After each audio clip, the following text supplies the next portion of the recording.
Thank you very much, Jorge, for the introduction. I want to acknowledge that I'm speaking to you from Wiradjuri land, the land of the three rivers that I live and work on. I'm going to talk about utilising a cultural lens on the road to recovery from trauma. I'm going to highlight Tara's story. I want to start by acknowledging my positionality in relation to working across culture.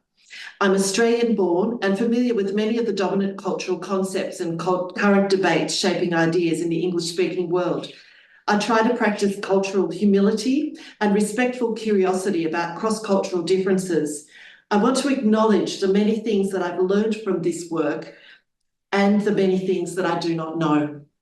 Cross-cultural work that we engage in is a journey of learning. This presentation is heavily de-identified. This has been done to protect confidentiality. It's an example of a common presentation for many Yazidi women who experienced the atrocities of the genocide waged against the Yazidi. I'm now going to give you a little bit of background on the socio-political, historical and geographical context. I've used two spellings here of Yazidi because this is variously used within a community in Australia. The Yazidi are an ethno-religious minority from northern Iraq, northern Syria and region. Yazidism is an orally transmitted monotheistic religion. Structure incorporates hereditary castes with defined relationship with sacred customs and status. The Yazidi are a closed group. You cannot join and cannot leave. Marriage can only be to Yazidi and within caste. Sexual contact with outsiders is prohibited. Consequences for breaches means losing Yazidi identity and community relations. There are cultural, communal and gender-based norms. There's a common cultural collective identity of being very sacred people with the most ancient religion and being the most persecuted people. There's a long history known within community of 74 episodes of persecution and massacres over the last 800 to 1,000 years. Shingle Mountain has been important as a place of refuge when times get hard. Misunderstanding within cultural religious narratives of some other regional groups that Yazidi name, sacred symbols and beliefs are heretical.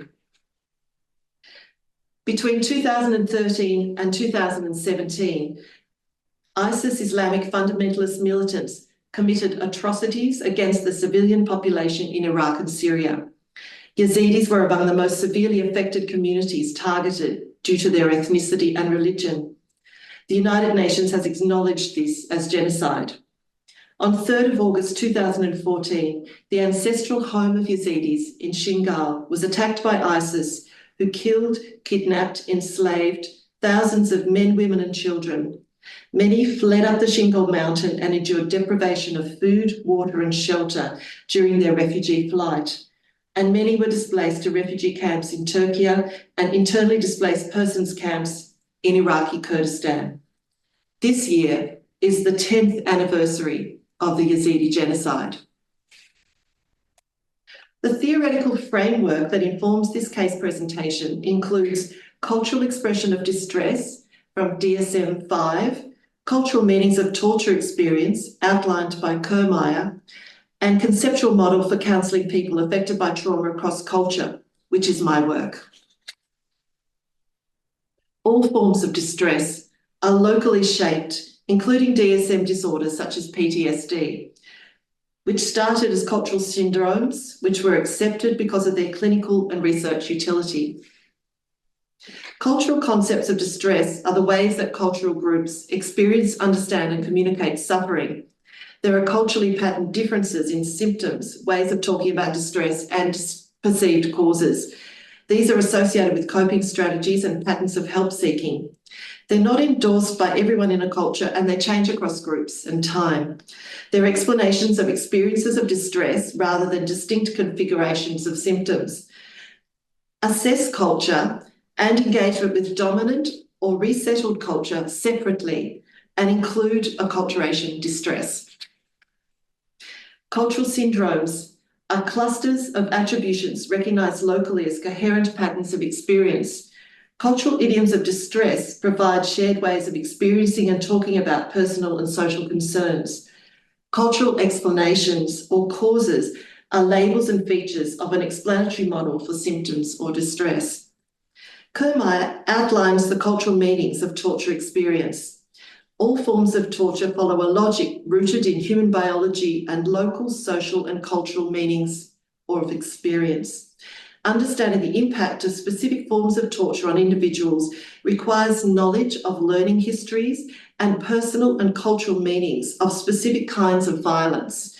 Exploring cultural meanings requires attention to overarching discourse, embodied practices, and engagements with eco-social environment.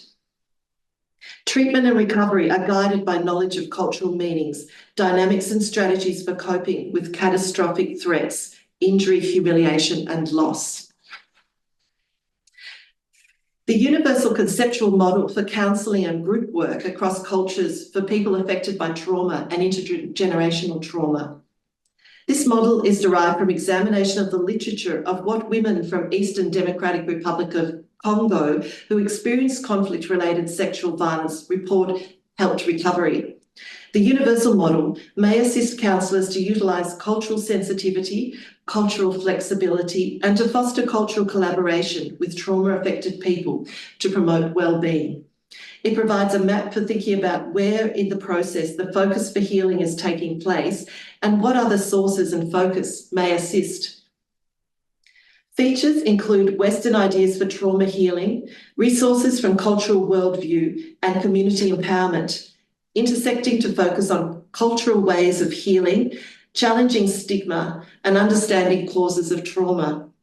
Cultural resources may include cultural ethics, such as human rights and human connection to the eco-environment, cultural values, such as admired ideals, role models, spiritual and awe-inducing beliefs and practices, and rituals for mourning, purification, and life transition. Community empowerment includes challenging oppressive norms and dominant cultural hegemony.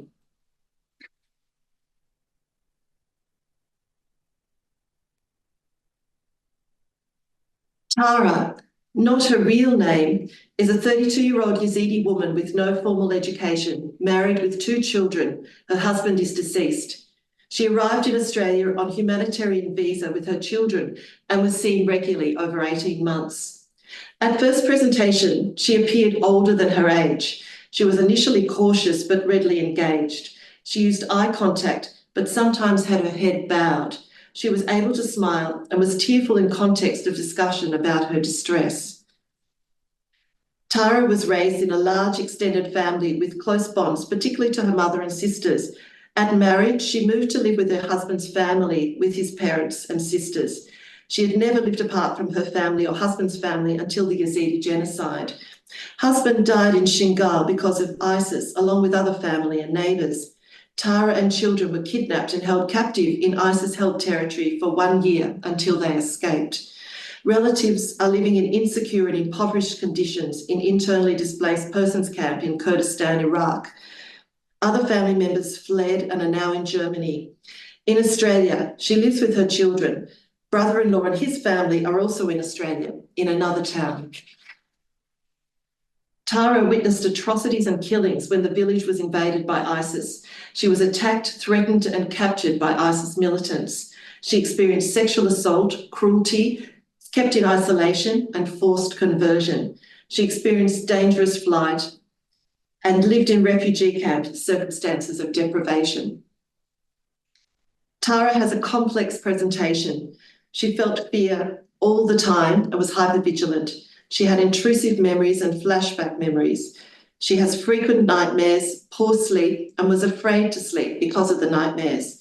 She feels angry and has irritable outbursts. She has a history of dissociative collapses related to distress, more frequent just after release, then decreased to none over the last few years. She also has prolonged and unresolved grief.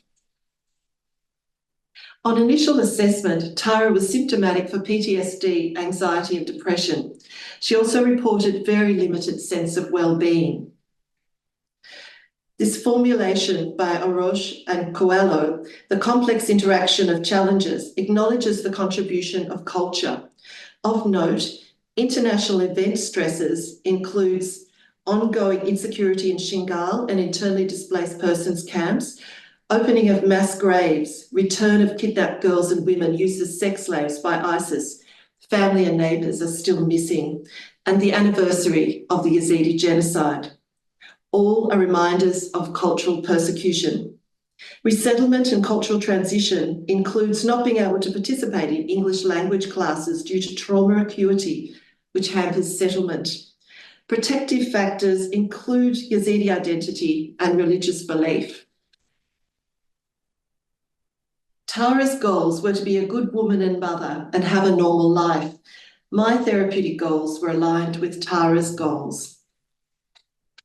I'm now going to talk about Tara's PTSD symptoms in cultural context. I've highlighted the cultural idioms of distress of feeling breathless and headaches, and how exploration helped me to understand Tara's experiences encapsulated in these terms. Feeling breathless is the English translation of the Comanche expression for feeling anxiety. Communication about the experience and the subjective focus is on the somatic impact on the body. Headaches is not just physical pain, but relates also to stress and tension, as well as the struggle with intrusive memories and rumination, and the feeling of not wanting to be around people. The cultural explanation of nightmares. There's a Yazidi cultural belief that during sleep, the soul wanders. Dreams are a portent for things to come and can be interpreted. Bad dreams and nightmares can increase the risk of bad things happening over the following day. Dreams of seeing the dead and of the dead wanting the dreamer to stay with them may be a sign of a pending death. Tara confirms that these experiences can compound her stress over several days. Dreams of war atrocities and torture can increase Tara's fear of these things happening again, even in Australia. Fizilhan supported and researched Yazidi women living in refugee camps after experiencing captivity and sexual slavery. They had a high incidence compared to general population and other refugees of dissociative collapse, also called functional seizures. He proposes that the scaffold for dissociative collapse for these women includes the culturally influenced somatic manifestation of emotional distress, combined with a culturally shaped perception of deep shame and fear of being excluded from the Yazidi community. From my experience and reports of other STARTS clinicians, many Yazidi women express dissociative collapse in demonstrative ways of wailing and flailing their limbs before collapse. This parallels mourning rituals for Yazidi women expressing distress. This is also very distressing to witness. In the context of chronic PTSD, dissociative collapse demonstrates cannot tolerate this level of pain. In the context of the Yazidi genocide, look what ISIS has done to me and to a Yazidi. Intervention. Counselling intervention with Tara was holistic and utilised Western counselling theories and methods. For the purposes of this presentation, I'm going to focus specifically on recovery by engaging with culture. Strategies used for engaging with culture include respectful, curious inquiry and discussion about cultural elements that show strengths, support values, support resilience, and that offer comfort. Cultural knowledge is a gift from the client. My work with Tara was guided by her gift of sharing and discussing her knowledge. Exploration of cultural expression of distress and how this helps healing. The role of ritualised mourning practices. The impact of mourning rituals for women of wailing and allowing grieving selves to be physically supported by other women. There's a communal understanding of emotional distress by participating, witnessing and experiencing the visceral somatic impact of crowd transmission of emotion and feeling the intensity and discomfort of that emotion. With Tara, there was discussion about the importance of this, and Tara linked this to resilience personally and culturally. The experience of mourning at genocide commemoration events could be overwhelming and increase distress, and at the same time, Tara found connection, capacity to support others, and the experience of being supported by others was meaningful and contributed to healing. Exploration of the relationship to communal identity and understanding the role of shame. In relation to personal expectations, cultural adherence, and alignment to cultural norms, discussion with Tara allowed exploration of strengths and ways to embrace them, and also of unhelpful aspects and how to respond to these. Exploration of rituals and practices that may add to mind-body stress system reduction. Yazidi prayer custom to pray for everyone's well-being. Discussions about connections to cultural values allowed exploration of aspects of mindful focus and generating feelings of compassion within the body, and capacity to shift focus from distress to blessings. Utilising music traditions of listening to mournful and sad music to induce crying with the expectation that after crying, we'll feel better, body will be more regulated, and intense somatic feelings associated with distress will be more settled. Prompted focus on managing feelings in the body and psychoeducation about activation and regulation processes. In response to the advocacy of Yazidi activists and with the blessing of the Yazidi spiritual leader, new cleansing rituals were established to reintegrate women survivors of sexual violence, forced marriage, and forced conversion back into the community. The process is that women make a pilgrimage to Lalish sacred temple for Yazidism and participate in a ceremony of receiving a white scarf dipped in a sacred spring, symbolising their belonging to Yazidi community, just like the ceremony at their birth. Formal directive from Yazidi spiritual leader to Yazidi community was that women are full Yazidi community members.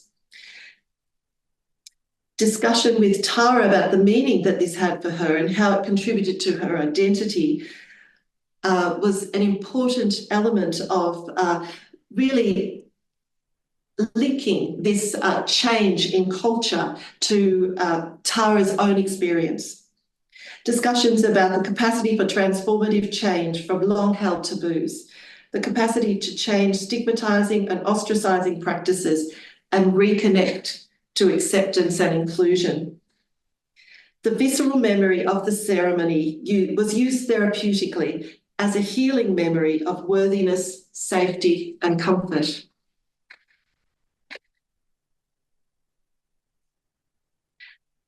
Nadia Murad is a Yazidi woman who wrote The Last Girl, My Story of Captivity and My Fight Against the Islamic State, about her experiences as a captive of ISIS.